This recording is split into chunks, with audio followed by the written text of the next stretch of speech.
বাংলাদেশের সংখ্যাগরিষ্ঠ কৃষক জনগোষ্ঠীকে সুসংগঠিত করার লক্ষ্যে সারা দেশে ইউনিয়ন পর্যায়ে কৃষক সমাবেশ অনুষ্ঠিত হচ্ছে। তারই ধারাবাহিকতায় পাবনা জেলার সাঁথিয়া উপজেলার করমজা ইউনিয়ন কৃষক দলের উদ্যোগে তাইজাল বাজার মাঠে 7 ফেব্রুয়ারি 2025 শুক্রবার কৃষক সমাবেশ অনুষ্ঠিত হয়েছে। সাঁথিয়া প্রতিনিধি সাইফুল ইসলাম জারিফের তথ্য ও ছবিতে রয়েছে বিস্তারিত। বাংলাদেশের সংখ্যাগরিষ্ঠ কৃষক জনগোষ্ঠীকে সুসংগঠিত করার লক্ষ্যে সারা দেশে 3 মাসব্যাপী ইউনিয়ন পর্যায়ে কৃষক সমাবেশের আয়োজন চলছে।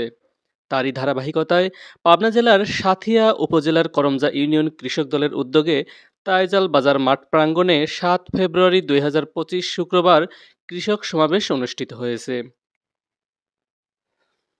করমজা ইউনিয়ন কৃষক দলের সভাপতি মোহাম্মদ আব্দুল হালিম সর্দারের সভাপতিত্বে উক্ত অনুষ্ঠান সঞ্চালনায় ছিলেন করমজা ইউনিয়ন কৃষক দলের সাধারণ সম্পাদক মোহাম্মদ আমিনুল ইসলাম। প্রধান অতিথি হিসাবে বক্তব্য রাখেন রাজশাহী বিভাগীয় জাতীয়তাবাদী কৃষক দলের সাংগঠনিক সম্পাদক মোহাম্মদ শফিউল আলম শফি। বিশেষ অতিথি হিসাবে উপস্থিত ছিলেন বাংলাদেশ জাতীয়তাবাদী কৃষক দলের কেন্দ্রীয় কমিটির সদস্য কে এম হারুনুর রশিদ, উপজেলা কৃষক দলের আহ্বায়ক শামসুল আলম খান, উপজেলা কৃষক দলের সদস্য সচিব সাত্তার জিন্না, ঢাকা জেলা কৃষক দলের যুগ্ম আহ্বায়ক মাসুদ রানা, করমজা ইউনিয়ন বিএনপির সাবেক সাধারণ সম্পাদক হারুনুর রশিদ মজনু, করমজা ইউনিয়ন বিএনপির সাবেক যুগ্ম সাধারণ সম্পাদক এমদাদুল হক, বেড়া সরকারি ডিগ্রি কলেজের সাবেক প্রভিপি সোহেল রানা, যুবদল নেতা জুবায়ের হোসেন মানিক, সাঁথিয়া উপজেলা বিএনপির সাবেক প্রচার সম্পাদক ইঞ্জিনিয়ার মোহাম্মদ আব্দুল হামিদ, কাশীনাথপুর ইউনিয়ন কৃষক দলের সভাপতি কাজী টিটু, কৃষক দলের নেতা সুজাউদ্দিন সুজন, আক্তারুজ্জামান সহ কৃষক দলের সকল নেতাকর্মী সেখানে উপস্থিত ছিলেন। আমাদের শুধু শোনার পালা, আমরা কৃষক নেতাদের কাছ থেকে সবকিছু শুনবো, এই আশা করে এখানে আজকে উপস্থিত হয়েছি। আব্দুল্লাহ নামে একটা ছেলে, তাকে একটা ছেলে, তাকে প্রথমে অপহরণ করা হয়, অপহরণ করে তারপর হত্যা করা হয়, তাকে বস্তাবন্দি করে পানিতে ফেলে দেওয়া হয়। আপনারা কি ভুলে গেছেন? আপনারা কি ভুলে গেছেন হযরত ভাইয়ের কথা? হযরত ভাইকেও কিন্তু হত্যা করা হয়েছিল। বিএনপি দুজনই বিএনপি ফ্যামিলির লোক, বিএনপির নেতা ছিল, তাদেরকে হত্যা করা হয়েছে। আমি সুস্পষ্ট ভাবে আওয়ামী লীগের নেতাকর্মীদের একটা কথা বলে দিতে চাই, আপনারা ভুলে গেলেও আমরা এই 2 শহীদকে কিন্তু ভুলিনি।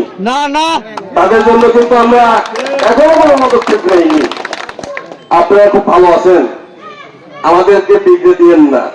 আজকে 24-এর গণ অভ্যুত্থান একদিনে হয় নাই।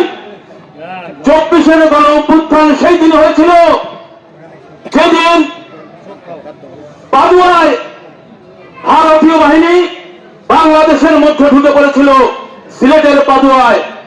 বাংলাদেশ জাতীয়তাবাদী কৃষক দলের কেন্দ্রীয় সংসদের সম্মানিত সদস্য জনাব হারুনুর রশিদ ভাই এখানে উপস্থিত আছে।